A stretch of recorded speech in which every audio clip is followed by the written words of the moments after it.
जैन साथी, दुनिया के किसी भी मोबाइल में आपका हॉटस्पॉट ऑन ना हो, बटन काम ना करे, इसके लिए करना क्या होगा दोस्तों, मैं बता रहा हूँ स्टेप बाय स्टेप। दुनिया का किसी भी मोबाइल हो, ठीक है, किसी भी मोबाइल में ये समस्या आ सकती है।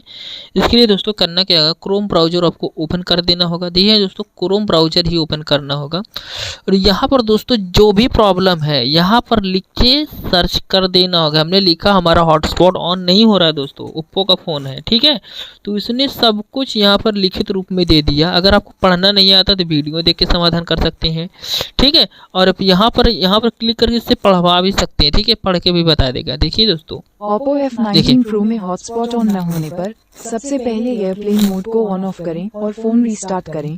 फिर सेटिंग्स में जाकर डेटा सेविंग मोड को बंद करें। नेटवर्क सेटिंग्स को रीसेट करें। इससे डेटा नहीं मिटेगा। या हॉटस्पॉट सेटिंग्स में जाकर देखिए दोस्तों, ऐसे सब कुछ दिखा देगा। कोई भी दिक्कत हो कमेंट करिए, चैनल पर नया चैनल सब्सक्राइब